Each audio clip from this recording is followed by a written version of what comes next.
Yes, love's a secret weapon. Yeah! Hi, I'm Donna Loren. And I'm Dr. Adam Gerace. And you are listening to Love's a Secret Weapon podcast. Welcome back. Alison Martino and Donna have known each other for only a decade, but their history goes way back through Alison's beloved father, the great Al Martino. Both Donna and Al were Capitol recording artists in the 60s. Following my diary, on my 17th birthday, I did a show for Dick Dale at the Aragon Ballroom. Glenn Campbell was also playing that night. The CEO of Capitol Records, Voyle Gilmore, was in the audience, and he saw us perform. Mr. Gilmore signed me as well as Glenn. Now both of us were Capitol artists, starting on Crest. Mr. Gilmore assigned me to David Axelrod as producer, and Dave produced my album, Beach Blanket Bingo. Alison is a TV producer, columnist, and mid-century Los Angeles historian. Her sought-after insights on all things vintage LA have been featured on TV, as well as Los Angeles Magazine, for which she's also written, The Hollywood Reporter, Los Angeles Times, Huffington Post, and the New York Times. She can be seen on Spectrum TV's The Socal Scene. You might also remember her producing work on E! Entertainment Television with Mysteries and Scandals. I love that one. As well as Trading Spaces, Intervention, and Celebrity Rehab. With collaborators David Ebersole and Todd Hughes, she created the web series VLA TV and co-produced Mansfield 6667, a documentary on blonde bombshell Jane Mansfield. Fans of Donna may know that Donna sang the theme song for that documentary. For 10 years, Alison has been at the helm of the online community Vintage Los Angeles, which documents the history of LA in astounding photos and narratives at a time when celebrating and, importantly, preserving the physical architecture of Los Angeles and its place as the epicenter of the entertainment industry is needed more than ever. Alison is the daughter of Judy Martino and Al Martino, the pop crooner of those unforgettable songs, I Love You Because, I Love You More and More Every Day, Tears and Roses, Silver Bells, and Spanish Eyes. And of course, he was Johnny Fontaine in The Godfather. So here we go, Donna's interview with Alison Martino. Everyone, please welcome Alison Martino, a very dear friend. Alison, hi. Hi. So nice to talk to you. Oh, same here. Hey, before we dive into your father's Capitol days, you were with my all-time favorite actor, Brad Pitt, who starred in Once Upon a Time in Hollywood with Leonardo DiCaprio. What did it feel like being touched by an angel like this? He seems like he's coming from a space of all heart. Oh, yeah. No, he's the nicest. I only met him, well, I didn't really even meet him. I saw him shooting, Once Upon a Time in Hollywood on the Boulevard. They allowed all of us to watch, and it was really exciting. And so I got to see him in character and driving up and down in those really cool cars, the Carmen Gia, and it was amazing. But they totally transformed Hollywood. It was exactly the way I remember it in the 60s. It's so remarkable. I've seen it really a lot of times. I've seen the movie I think in the theater I saw it 17 times. I know, which is actually, I'm really proud of that number because, the movie is long too. So I don't remember seeing a movie that many times in the theater since I was a kid. When you were a kid, you'd see your favorite movie 10 times. But this one, I just had to see it on the big screen because of the detail of all the old L.A., everything from the signs to the flyers in the window or the posters in the window. I just wanted to see it as much as I could because the production design was so extraordinary. It's something that, I just don't think it can be topped, and I really, truly believe it's a complete masterpiece. Even the story and the ending and all of that it's a perfect movie. Yeah, I mean, what a piece of history. I had the occasion to recently go up on Cielo Drive where the house was, where the Manson, situation was. And just to be in that aura. I went to visit a John Lautner house, and because I live in one, and so it's right there. You wind around, and I felt like I was kind of reliving that. Yeah, it's definitely like that. My parents didn't grow. The house I grew up in wasn't too far from there. I was at the house when it was being torn down. Mm-hmm. I got to see it, and then I saw the house they replaced it with, which you would never even know that's the same house. Oh dear. It's just so big, and you don't realize how big those properties are. Yes. And they were a little more modest back in the day, and now they're building these monstrosities, and there's no, every inch of the property has to have something on it. Yes. I totally prefer a small abode and a beautiful garden. Yeah. I mean, it's changed so much since I grew up in that neighborhood. It was more of like it was actually kind of a neighborhood. And now it's just like one monstrosity home after the next, and I don't recognize some of the area. But my parents had just moved to Los Angeles in 68, 69. They were just living in L.A. for the first time when the Manson murders happened. Oh, dear. So of course, I asked my parents all about it when I was younger. It's just something you heard about. Yeah. You feel like you went through it too, even though you weren't really, I wasn't even alive yet. But something you hear about. You hear about these murders. I also went to school with Eric Menendez and Lyle Menendez, which was that was a nightmare that I can't even believe that happened to those poor parents. Yeah. I feel like, there's just something in the air about it. And I think my parents said nobody had any personal security at their house back then. That's right.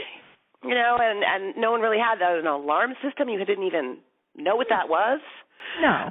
And so everybody was calling Westinghouse alarm system the next day and installing these alarm systems. And so that was like what that wave started all of this. We're not going to leave our back door open anymore, Sure. The 60s was just ridden with, these traumas there's still, the assassination of the Kennedys and Martin Luther King and one after another on television. And, you know, I happened to experience the Kennedy assassination in person, momentarily, but I won't get into that story with you.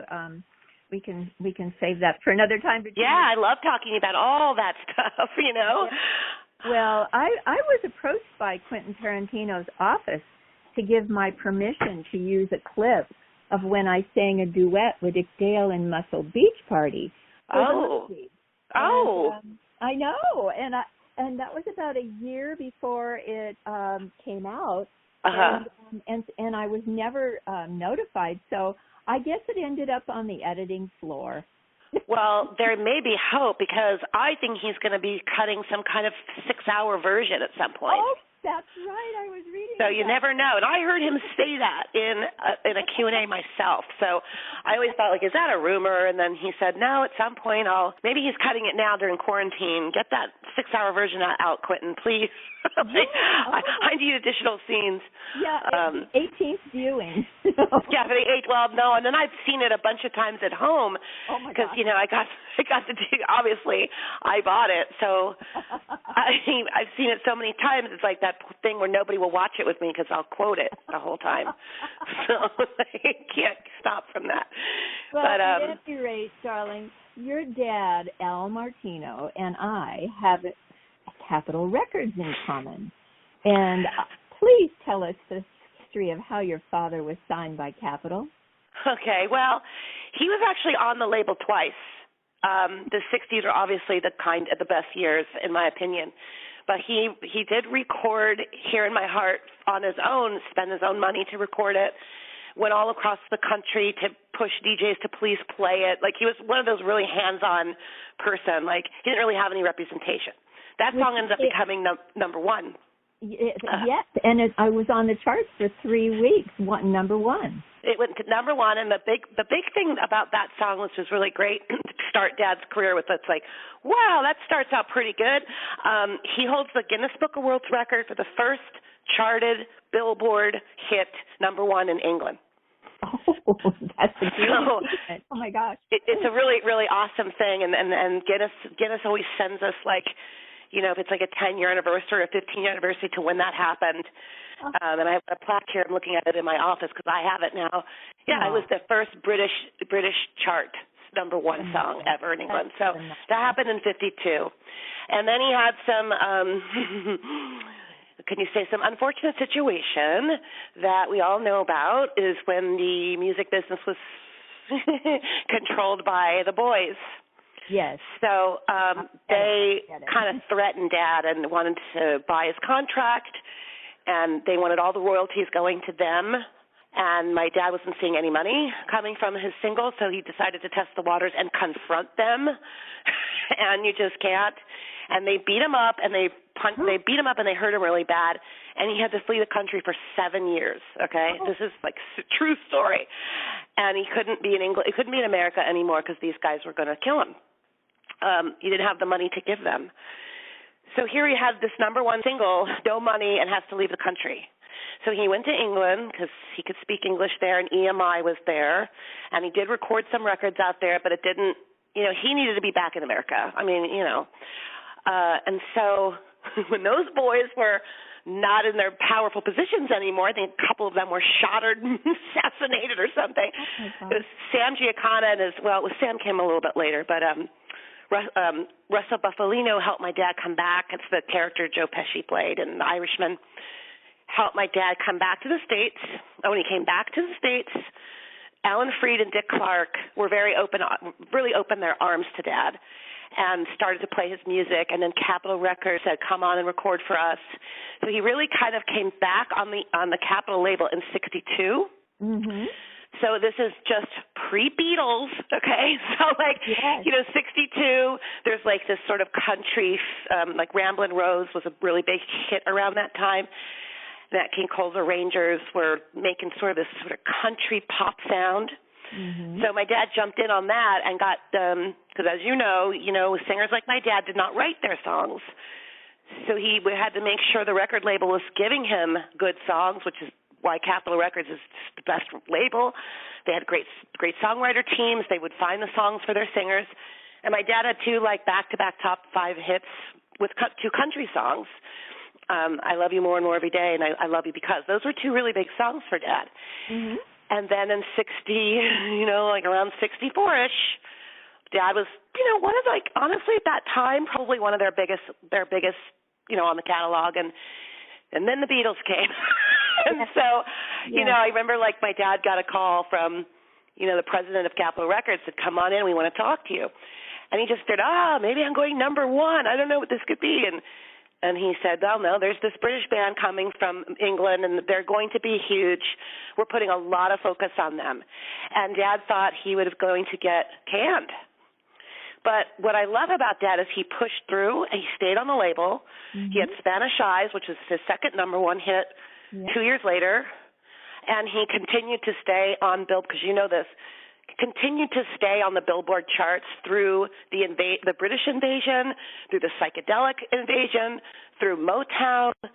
It was so hard to stay relevant and be on the charts. It's, as you know, it's a difficult thing, but Capitol was a great label, and I feel like the label has so much to do with it too. Mm-hmm. And so he had a really good relationship with them, and he was with them and recorded with them through the '70s, and Dad toured a lot, so he toured and recorded and toured and recorded, and then he got The Godfather, so that was like another life changer when he got that Johnny Fontaine part, which kind of upset Frank. And I heard a story about your dad and Vic Damone. So the Vic Damone story is, okay, I'm just going to say it. It is not true. When Dad got cast in The Godfather, he was very close to Phyllis McGuire of the McGuire sisters. Uh-huh. And the script was going around Hollywood, a very early version of The Godfather. And she brought it to my dad's attention, and she gave him, she somehow got a copy of it, and she's like, there's a part in here, and it's you. Okay, because my dad had to flee the country, and he had to ask for some favors to come back, and so it was like there was a lot of history of my dad's life in that Johnny Fontaine role. I don't even think anyone was thinking about Sinatra at that time. But after the movie came out, and there's a lot of It's another podcast. It created a lot of roadblocks for Dad. It was a mixed blessing, the whole movie. Looking back, could not be happier that he's in it.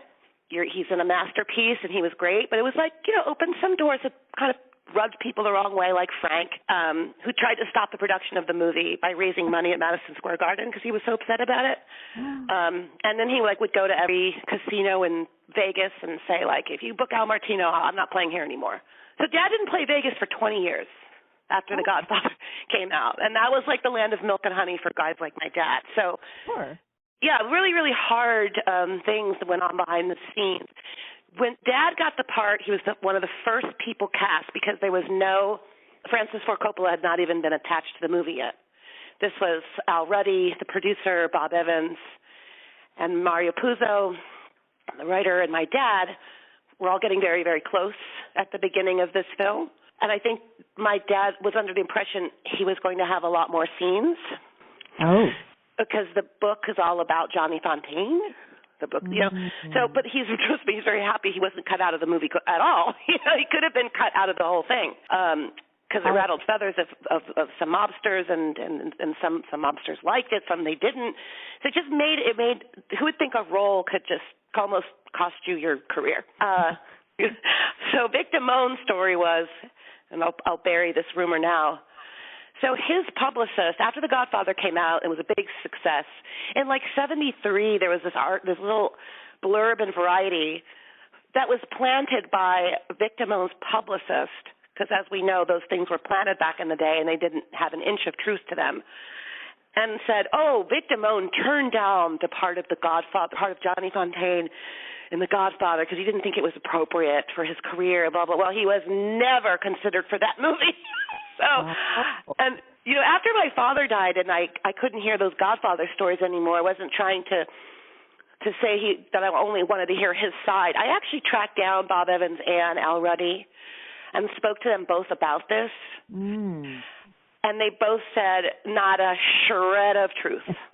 We saw that article too, and we don't even, Vic Damone, not even question that he was even going to be considered. You're the Sherlock Holmes of Hollywood.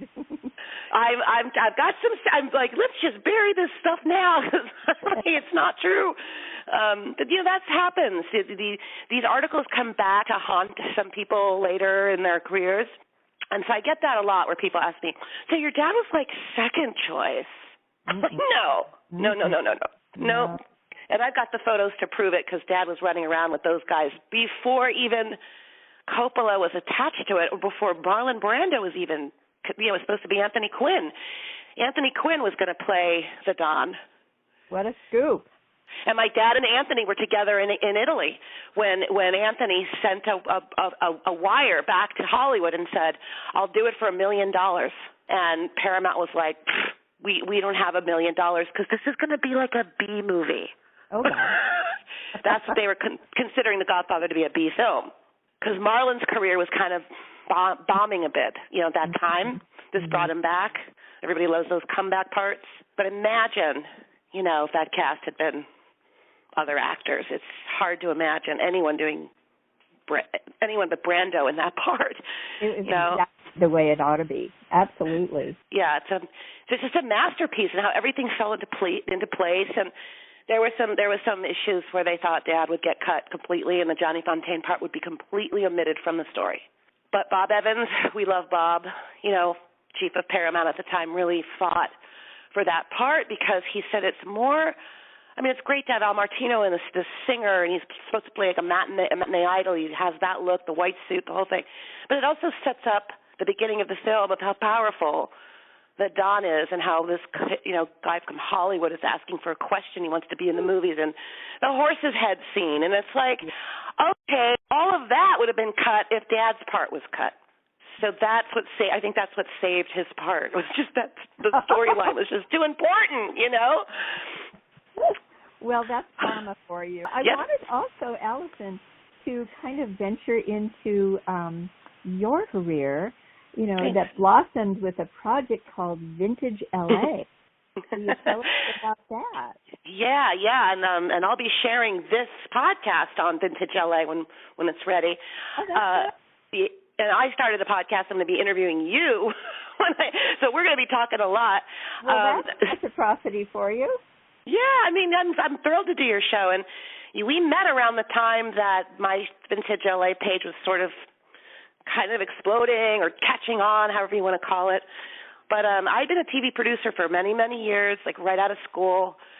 And I always thought I was going to be a producer behind the scenes, and I just loved producing documentaries and TV shows. So I was at E! Entertainment TV for like 8 years, and then I would have a bunch of different channels. I worked on different shows, and those shows would always end, and then you have to find another job, and then find another job. But I was on a show called Mysteries and Scandals that I produced for 6 years about the golden age of Hollywood and the flip side of fame. That was the show I was very involved with, and it was a kind of a cult hit, and like I knew we were like a popular show when The Sopranos had like a scene where they're watching it. Yeah, I was like, oh my God, Tony Soprano's watching like one of our episodes. And then the other was when we were spoofed on Saturday Night Live, because our host was always coming out of a dark alley with smoke and telling these like, tales behind the dark alley, like things you're not supposed to know. And so I ended up learning a lot, not just from my dad and growing up in that, but I learned a lot about Hollywood back in the day, the golden age. And I'm a 70s girl, so I grew up on 70s movies, the second golden age. But I always found myself, like, as fascinated as I was as seeing Marilyn Monroe, emerging from her car, I started to look at the detail around the car. Well, look at that meter. There is no meter there. Or look how different the stop signs look, and look how different the traffic lights are, and the mailboxes are so different. And I started to, like, really be fascinated by change and how things looked then. So I started collecting a lot of old photographs of LA, and it's just something I thought it was just a hobby of my own. And I started this little Facebook page at the time called Vintage Los Angeles, and I thought, oh great, like 25 people will join, and we'll trade stories about LA, and maybe I'll get a couple historians to join. And it's now like 380,000 people. Oh, congratulations. I know, and it's something I really feel like you really have to make it, like, work at it, because I post 2 or 3 to 4, maybe even 5 times a day. And it's not because I'm trying to saturate the news feed or just look at my page, I need more followers. I enjoy it, and I really enjoy what I'm writing, and I'm enjoying what I'm sharing. I mean, I've shared your pictures are incredible. Your publicity shots from Capitol Records are so fantastic.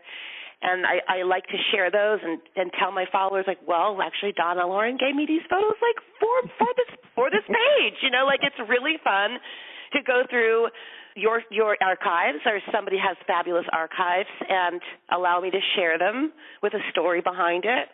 So it's like the content, it's the photos, but it's also the way it's presented.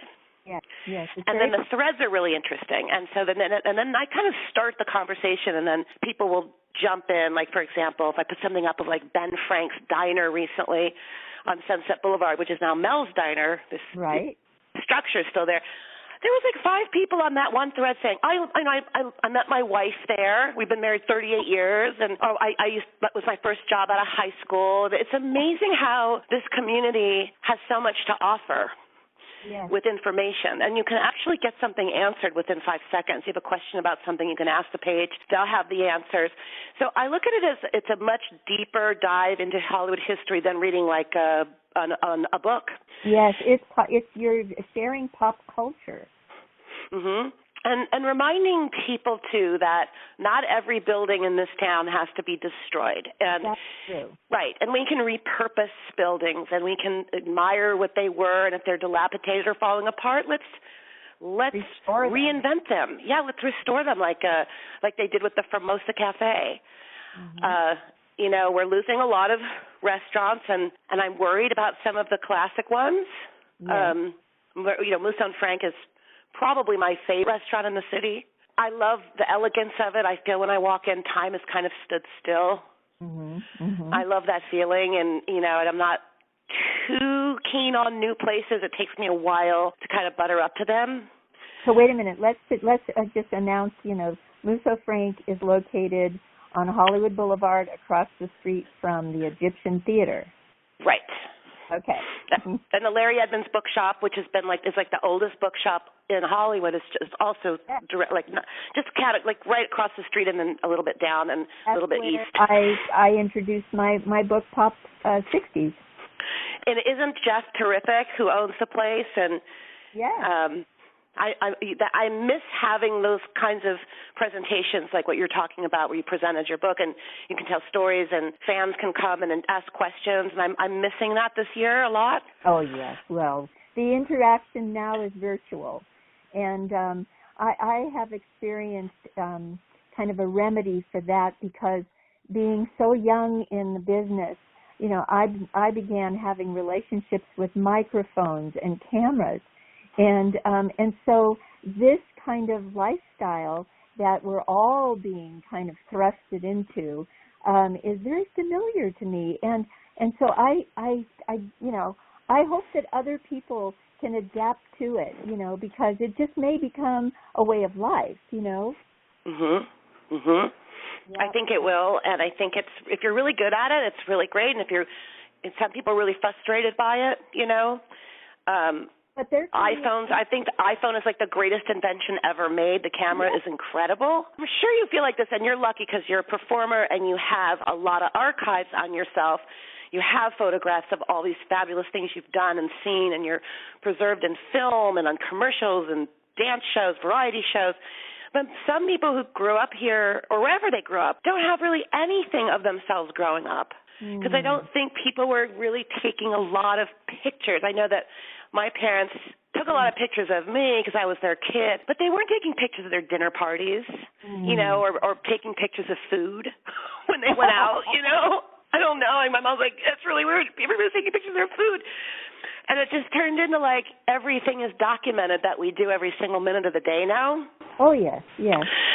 And I think when you look back on some of these, like somebody asked me, why do you think your page is popular? Why do you think people love vintage LA? And I know it sounds trite to say, like, well, it was simpler times, but, you know, okay, maybe, but cars were different.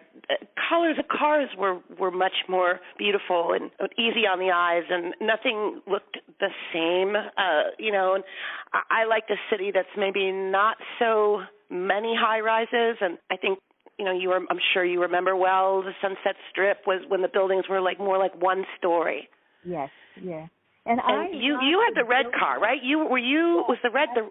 I had a little red Corvette in 1967 with a white convertible top and red interior. Oh, Donna, that's beautiful. Oh my God, you driving around in that car, with your like whole look. I remember the billboards, like in the mid-50s, you know, starting around 55, 56, 57, 58, 59. You know, the Chevy Wings, you know, the Cadillacs, you know, going into the 60s, and then finally the Mustang, the T-Bird, you know, it's like the Corvette. Even the Porsche. I didn't really see billboards of Porsche, but you know, American-made vehicles. And every year you look forward in September, you know, to the next new model. And they were heavy metal cars and gas guzzlers, I must admit, you know. But then gas it's so cheap. Oh my God! I remember in Mar Vista, where I lived, on Grandview Boulevard, at the bottom of the hill where I lived, was a little gas station, Johnny's gas station, and I remember that it cost 13 cents a gallon when I was a kid. Gasp. That's what I'm saying. Like, you know, I will post photos of back in the 50s and 60s in LA, and people will read the gas prices, you know, back in the day, and go, what? And everyone kind of goes, well, let's see, how much would that be in today's time? And you know, everybody's doing that. But you're right, and I bet you can name every year of those cars, because I know today you couldn't tell one car from the next year.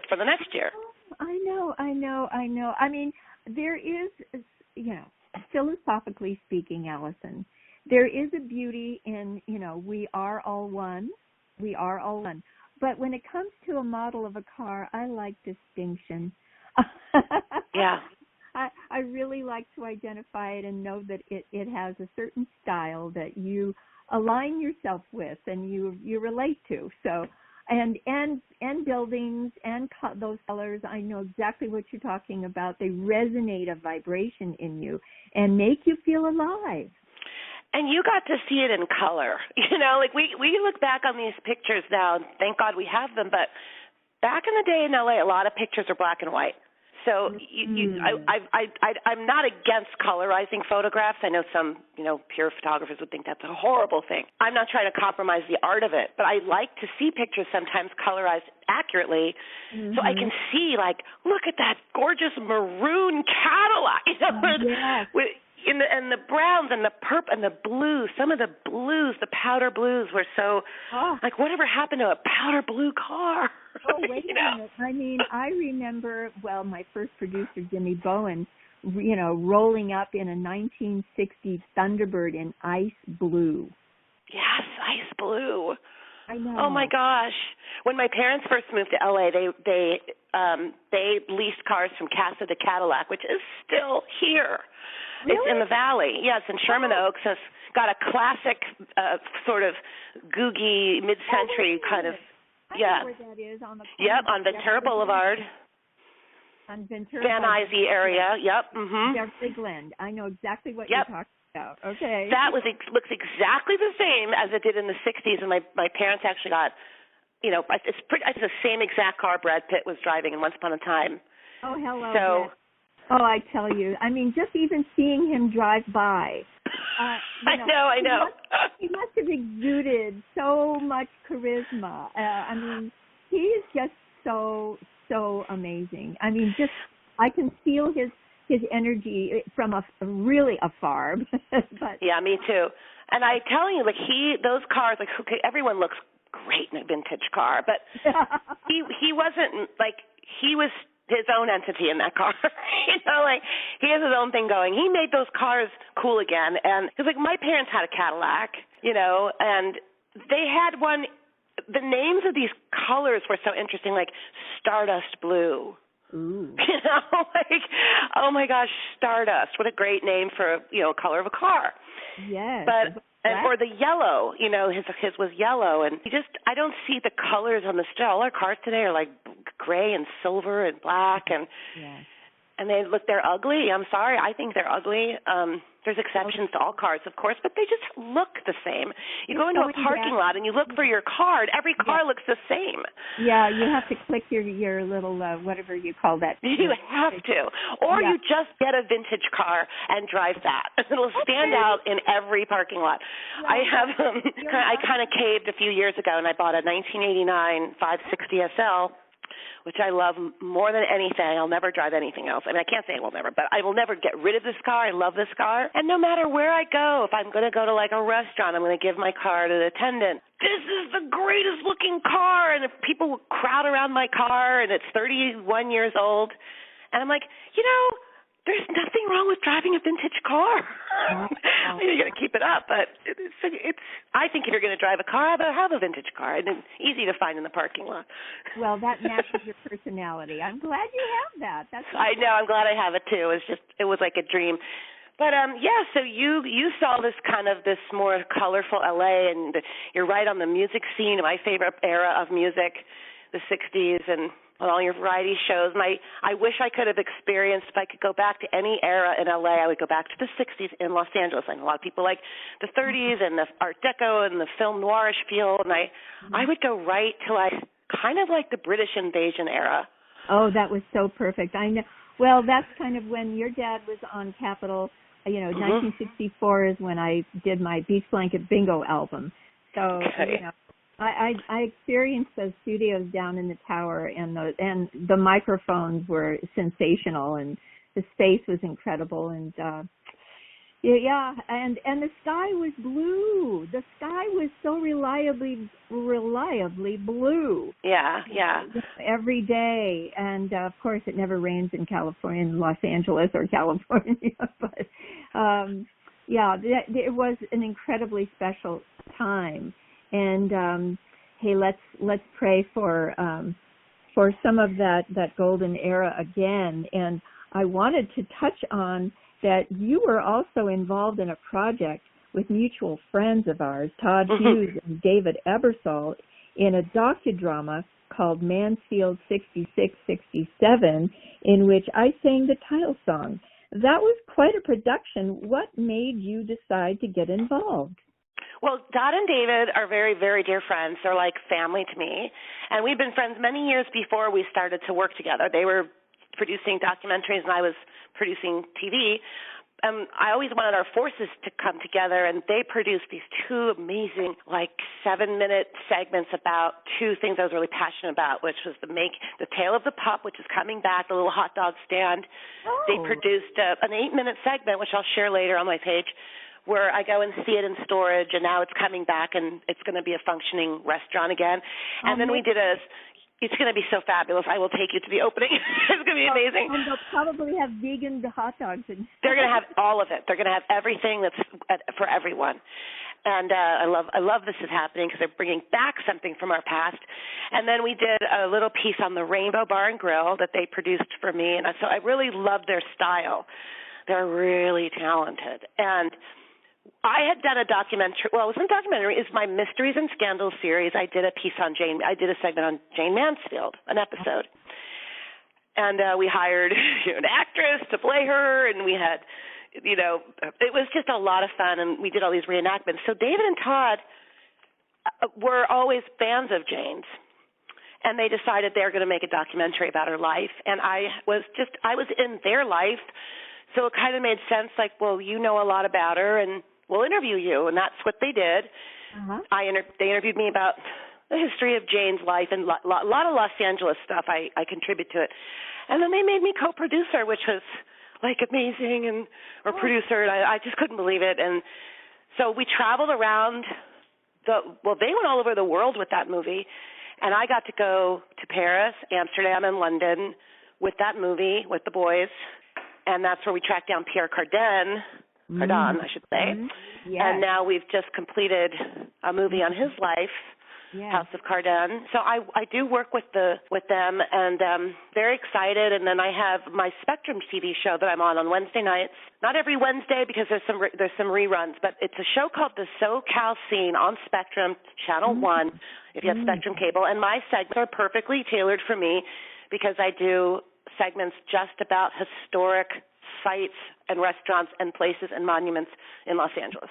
Well, and I wish I could go inside the Capitol Records building, but you and I were so lucky. I got to be raised there as a kid too, because Dad cut a lot of records in Studio A and B. That's right. And I remember that little spiral staircase in Studio B. Yeah. And I was really lucky, Donna, because my parents were maybe because I was an only child, they took me everywhere. And so I never really had babysitters. And my grandparents did not live in Los Angeles, so they couldn't just take me over there. They actually took me to a lot of, they took me to the luau when I was 3 or 4. And I had my sweet 16 there. Oh, I love it. Do you have any pictures from that? I do. Oh, I want to see those. The restaurant we're talking about is the Luau. It's the greatest Polynesian restaurant of all time. I know. And right on Rodeo Drive. And, and I don't know why we don't have any real, authentic Polynesian restaurants in the heart of the city. I can't figure that out. Well, Don the Beachcomber used to be here as well. Yep. Yeah, my parents went, and you probably went to all of them. Oh, yes, but the luau was my favorite, and I used to love sitting in the peacock chair. Yes, I have a picture of my first birthday there. Oh, my goodness. I know, and I'm eating this crazy crab rangoon thing. It's on fire, and then a rainforest, and it was just, and I remember they had a little, I wish I could find a photo of it, and they don't really exist, but there was a little gift shop in there. Do you remember that? Oh, I don't. It was a tiny little gift shop. I remember it well because my mom bought me a little elephant, a little fake little elephant charm. I wish I could find it. It's disappeared over the years, but I just remember I was so glad I got to see that LA because it's gone. And you remember you have such a vivid memory that it's just embedded in you. I think it is, and you also got to live a life where I'm glad I got to live half my life like that too, without the internet, and without. I think we were I had an answering machine maybe, but I couldn't check my messages if I wasn't home. That's so, true. like, you think about these things like, okay, today we're growing up with the internet. Everyone is very easy to find, right? And when we were like, in the 80s or 90s, for me, I would leave to do errands for the day. Nobody knew where I was. No one could find me. And now, you're in your car and everyone's getting a text, please call me back. And it's like this instant, you got to get, and that people don't text you back within 5 minutes. Where are you? And that stuff I could live without again, I think. It's a little stressful. It can be. But, yeah. it is an interconnected tool. And, with so much division going on this planet that, we have to look at that aspect of it as well. That we need to come together as a unit, as a unified community of global citizens. So, Steve Jobs had, I think, an intention of that. It's just what it has become, through, let's say, corruptive forces. But the purity can still, be available once the clarity is there. I couldn't agree more. And I feel that, your platform, whoever you are and whatever you want to do with your platform is your right. I think the reason that Vintage LA is successful and people log on to it, and I've had people say, you're like the only reason I go on Facebook. I just want to see the pictures of old LA. I don't want to talk politics, and I don't want to talk sports, and I don't want to talk about, And so I have I never post about politics. I never post about sports. I don't post about religion. But I keep the community entertained with not making, and this is also really important with Vintage LA, is not to make people depressed. Right. Oh God, it was so much better then. Yes. Well, and that's not what I'm saying. I am a preservationist at heart, and I'm a storyteller. Yes. But I also think we can learn from the past. Yes. To go forward, and that's the way I've treated my page of okay, maybe we can save this building, or maybe we need to support the local businesses a little more, and not always get everything on Amazon, and try to go down to the local deli or buy a sandwich. I don't know. I like human contact too with people, so I enjoy dining because I like everyone who works at restaurants. I think I'm a frustrated restaurant owner. I've always wanted to own a restaurant, but I like the interaction of people, and the internet is amazing because, again, without the internet there would be no Vintage LA. We wouldn't be doing this podcast. I couldn't live without it now. I'm finished. I couldn't. I say I could live maybe without texting and without phones so much, but I couldn't live without to have the content to spread love like that around and to make people smile. And then there's many people who've seen photos I've posted and they go, oh, I haven't thought about that since I was in the 5th grade, and they start to cry and I'm like, okay, it's not a bad cry, right? No, it's touching, it's emotional. I'm like, so that's I'm so happy to have that platform. Well, and I wanted to also bring you into the question I love asking guests on this podcast, Love the Secret Weapon. Alison, what is your secret weapon? That is such a good question. I'm not ready for it, but I'm just going to go with what comes to my, it's kind of what we were talking about. My weapon is preservation. Yes. My weapon is to know my past. Yes. I feel it makes great conversation. It makes you understand. I'm interested in other people's past, too. I like to learn from my past to move forward, and I do think that's a weapon because I think the more you educate yourself on what was and what can be, you can make changes for the better. Yes. And so that's an important thing to learn is your history. Yes, absolutely. Well, I love that, and I love you. Oh, I love you too. And I thank you so much for being with me on this occasion, on this special broadcast, talking about Capitol Records and your dad and your gorgeous family and gorgeous you. So thank you, Alison Martino. We're going to be talking a lot more because I want to turn this around on you now next and interview you about a bunch of stuff, okay? Right on. Right on, honey. All right. So we'll be in touch, and thank you for having me. Love you so much. Love you too. Be well, darling. Thank you. Unbelievable. What a history of music and vintage LA we were treated to. And I can't wait for more interviews with some special guests coming up in future episodes. Alison's Vintage Los Angeles group can be found at Facebook at facebook.com/Vintage Los Angeles, and do visit alisonmartino.net for all things Vintage LA. I'm Adam Gerace, and you've been listening to Love's a Secret Weapon podcast. Thank you. Yes, love.